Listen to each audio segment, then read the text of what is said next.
The person who received the warrant, let us say the Commissioner of Police. The Commissioner of Police received the warrant to intercept somebody's phone calls.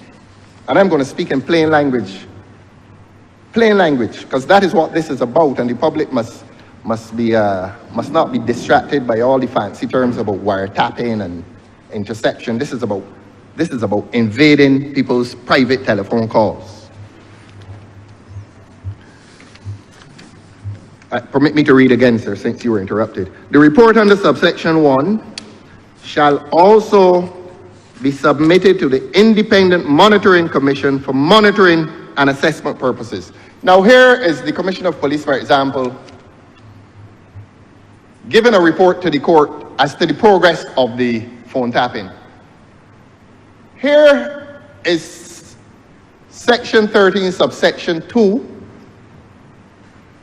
telling the Commissioner of Police that apart from reporting to the court, he must also report to the Independent Monitoring Commission. Now, you know, sir, that that is a sin in law. Those who do not have legal training would wish to hear why I say that it is a sin in law. When a court is overseeing something, sir, the court ought to have what we call exclusive jurisdiction. No body, and when I say body, no institution, must have equal and concurrent jurisdiction with the court. Beg your pardon, sir? Honourable Member, this issue in relation to what you are speaking of, 13.2. You would have debated that before. No, I didn't touch this at all, sir. Honourable Member, Didn't touch it. Honourable Member, this is about the changing of the name, Honourable Member. The bills and the respective sections were debated in this honourable chamber before, Honourable Member. So as I said before, you're confined to the changing of the words. The debate was already debated in the House, and you had full discourse on it. It's dealing specifically with the changing of the words, sir. So you're not allowed to start over a fresh debate on the relevance on it, sir. That is not before this chamber. It is something to do specific to the amendment, the changing of the words from authority to commission, sir. That is what this debate is founded about. This is the confinement of this debate, sir. So you cannot go debate rehashing the entire bill, sir. That is not permissible in relation to this amendment. A few minutes ago, sir, I don't intend to quarrel with anybody in here. You can't quarrel with me. You can quarrel with them. Yes, you are allowed to quarrel with them if you so desire. You can't quarrel with this chair. I can do this job, you know. I will not. Yes, but you're doing this job under my jurisdiction. Simply put. A few minutes ago, sir, I heard that my arguments must be restricted to 5.2b. That is what I heard. And consistent with that direction, I am confining my arguments to section 13.2. In relation to two words. No. I beg your pardon, sir. Yes, sir. It's speaking to, yes, that's what it's confined to. So yes, it is confined to the changing of two words? Yes, sir. From authority to commission. Right. Well, let us confine it to the replacement of the word authority with commission. Let us do that.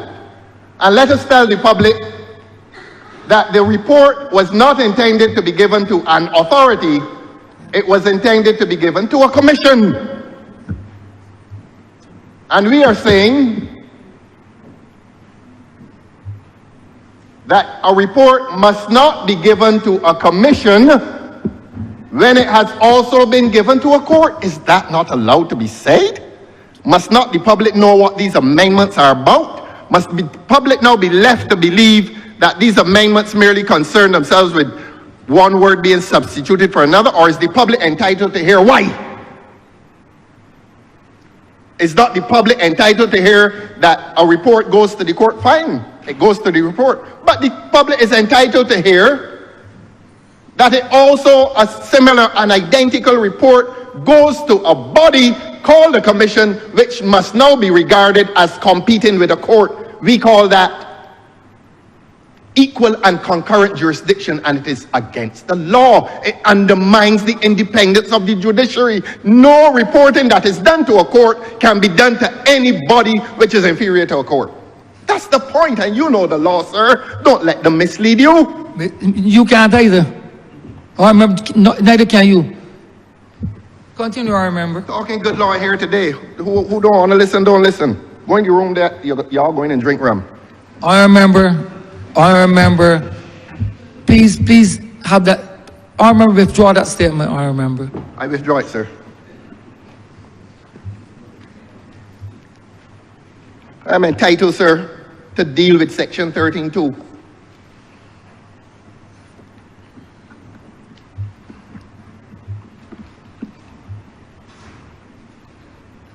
And we are saying, sir,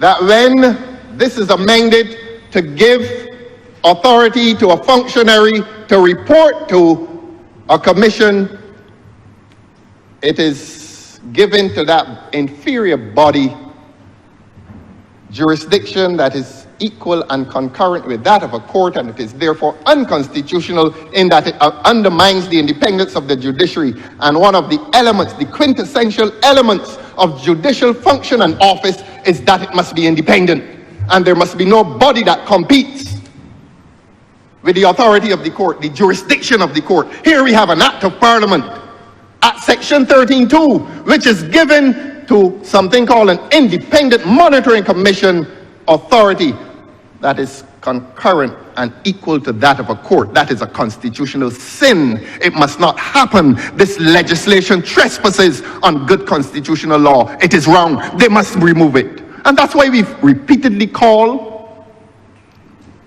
for the scrapping of this legislation, the withdrawal of this legislation. It is in a state of confusion. They keep amending it here, and they've amended it in the Senate, and they come back here and it still is deficient, and that is what the public needs to understand. I'm sorry for being angry, sir. I'm sorry for being angry. But I'm not alone in my anger. The public is angry about this. They were angry about Kent. They were angry about cybercrime. They're entitled to be angry about this. This government continues to trample on the rights of the people in this country under the guise of legislation. And this is one such piece of legislation that tramples on the rights of people. It is unconstitutional. Section 13, subsection 2 is unconstitutional, and it must be removed. Not the mere removal of words. Section 13.2 must be removed in its entirety. And this legislation must find its ultimate destination, if not back in the office of the Chief Parliamentary Council, at some parliamentary subcommittee which will talk some sense and tell them that it is wrong and that it is unconstitutional. And having brought it back here, there is no remedy that has been affected. This legislation is in a state of confusion, a woeful state of confusion. Ruin upon ruin, route on route, confusion worse confounded, John Milton Paradise Lost. That is how I characterize section 13.2 and section 5.2b. Need not repeat the point, sir. I have a job to do. Don't come in here to waste time. I have a job to do. People expect me to come in here, and waste time and say things that a government can smile about when a government is trampling on the rights of people. No, I won't do it. Don't make me angry. You wouldn't like me when I'm angry.